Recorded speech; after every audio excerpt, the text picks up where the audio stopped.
Hi అండి, అందరికి welcome to మన ఛానల్ దేవిక ఇన్స్టిట్యూట్. ఈరోజు ఆపరేషన్ బ్లాక్ బోర్డ్ గురించి చిన్న కాన్సెప్ట్ గురించి తెలుసుకుందాం. ముందుగా లైక్ చేయండి, షేర్ చేయండి, సబ్స్క్రైబ్ చేసుకోండి.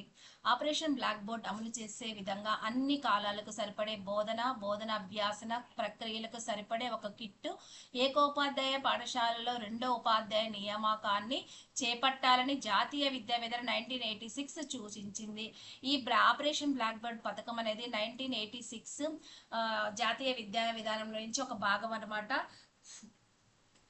అంటే దేశంలో ఇది ప్రాథమిక విద్య అనేది బలోపేతం చేయటానికి, దీని నుంచి భవనాలు నిర్మించడానికి, ఉపాధ్యాయుల నియామకానికి, అలాగే పాఠశాలల బోధనా సామాగ్రికి ఈ ఆపరేషన్ బ్లాక్ బోర్డు ద్వారా అన్ని స్కూల్స్లకు ఇలాంటి కిట్స్ని అందజేయడానికి 1986 జాతీయ విద్యా విధానం అనేది ఈ ప్రోగ్రామ్ని తలపెట్టింది అనమాట.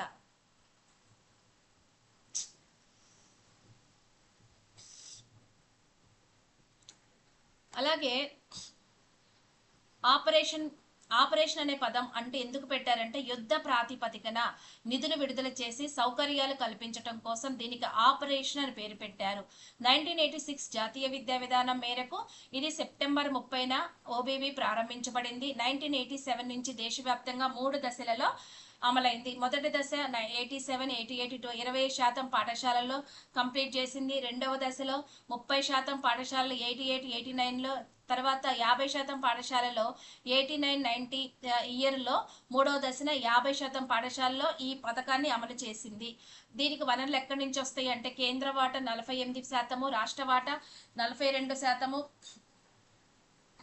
అలాగే జేఆర్వై జవహర్ రోజ్గార్ యోజన ద్వారా ఇది 10% ఇస్తుంది. అంటే టీచర్ల జీతాలు, బోధనా సామాగ్రి కోసము ఈ రెండు, కేంద్రం 48%, 42%, అదనపు గదుల నిర్మాణం కోసం జేఆర్వై 10% నిధులు కేటాయిస్తుంది అన్నమాట.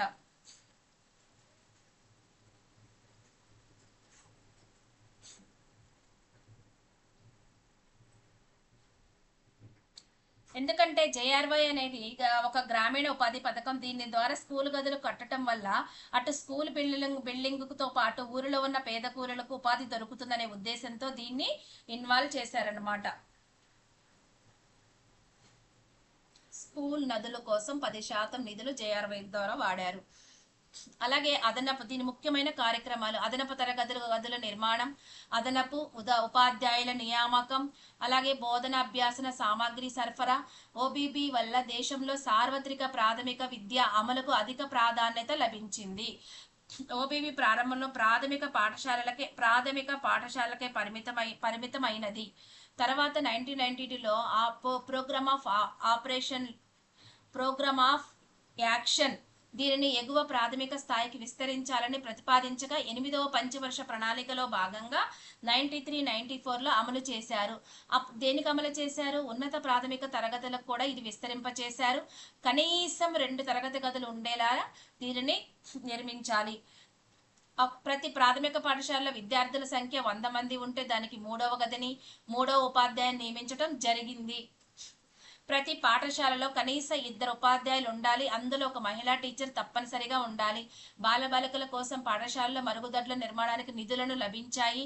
బోధనాభ్యాసన కృత్యాలు సమర్థవంతంగా నిర్వహణకు తోడ్పడే బోధనాభ్యాసన సామాగ్రి అన్ని పాఠశాలలకు సరఫరా చేశారు. అవేంటి అంటే పాఠ్యపుస్తకాలు, మంచినీటి పాత్రలు, కుర్చీలు, బల్లాలు, నల్ల బల్లాలు, టూల్ కిట్స్, కథా చిత్రాలు, సైన్స్ కిట్స్, ఆటల సామాగ్రి, రిఫరెన్స్ పుస్తకాలు, సంగీత వాయిద్యాలు, గణితం కిట్స్,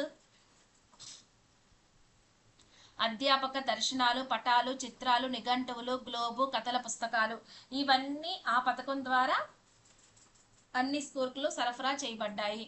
నిధులు ఎక్కడి నుంచి వచ్చాయంటే, పాఠశాల అవసరాలు, పుస్తకాల కొనుగోలు కోసం 500 రూపాయలు, ఉపాధ్యాయ కేంద్రాలలో బోధనోపకరణాల కోసం 2000 రూపాయలు, శాశ్వత పరికరాల కొనుగోలు కోసం పాఠశాల గ్రాంట్ 2000 రూపాయలు కేటాయించింది. పథకాలు అమలు తీరు: ఓబీవీలో భాగంగా ఉపాధ్యాయుల నియామకం. జాతీయ స్థాయిలో ప్రాథమిక స్థాయిలో ఉపాధ్యాయులు 80,000 మందిని నియమించారు.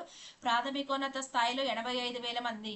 అదే రాష్ట్ర స్థాయిలో 20,000 మందిని ఈ ఓబీబీ పథకం కింద ఉపాధ్యాయుల నియామకం జరిగింది. తరగతి గదుల నిర్మాణం జాతీయ స్థాయిలో 2 లక్షలు, రాష్ట్ర స్థాయిలో 25,000.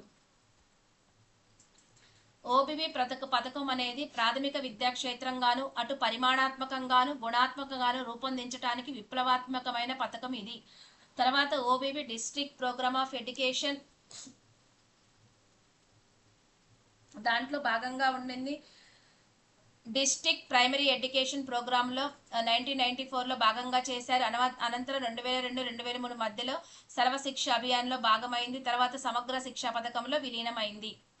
మన రాజ్యాంగం 45వ అధికరణంలోని సార్వత్రిక నిర్బంధ ప్రాథమిక విద్య అనే భావనం ఉంది. కావున దీని ప్రకారం ఈ రాజ్యాంగం ప్రకారం మనకి ఈ ఆపరేషన్ బ్లాక్ బోర్డ్ పథకాన్ని అమలు చేయటం జరిగింది. అలాగే ఈ పథకం వల్ల మన రాష్ట్రంలో సుమారు 25,000 తరగతి గదులు నిర్మించారు. 20,000 మంది ఉపాధ్యాయులు నియమితులయ్యారు. బోధనా సామాగ్రి పాఠశాలన్నిటికీ బోధనా సామాగ్రి సరఫరా జరిగింది. ఇది ఆపరేషన్ బ్లాక్ బోర్డు. ఆ రోజుల్లో చాక్ పీసులు వాడేవాళ్ళు కాబట్టి. మరి దానికి అప్డేట్ వర్షన్ ఏంటిదంటే కేంద్ర మానవ వనరుల అభివృద్ధి మంత్రిత్వ శాఖ 2019 ఫిబ్రవరి 20న ఆపరేషన్ డిజిటల్ బోర్డు పథకాన్ని అధికారంగా ప్రారంభించింది. అప్పుడు ఎవరున్నారంటే విద్యాశాఖ మంత్రిగా శ్రీ ప్రకాష్ జావేద్కర్.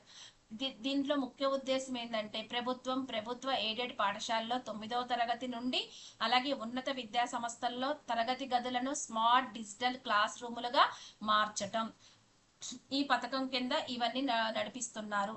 ఇది సమగ్ర శిక్ష అభియాన్లోని ఐసిటిలో విభాగం కింద ఈ పథకం కొనసాగుతుంది. దేశంలోని క్లాస్ రూములను ఆధునీకరించడానికి ప్రభుత్వం ఆపరేషన్ డిజిటల్ బోర్డ్ పథకాన్ని ప్రవేశపెట్టింది. ఎన్ఈపి 2020 విద్యా విధానం సాంకేతికత, స్మార్ట్ బోర్డు, యానిమేషన్లను మరియు ప్రాక్టికల్ లెర్నింగ్తో కూడిన ఆధునిక బోధన. ఇప్పుడు కొత్తగా ఇదనమాట 2020లో ఆపరేషన్ బ్లాక్ బోర్డు పథకంలో ఆపరేషన్ డిజిటల్ బోర్డు అనమాట. సో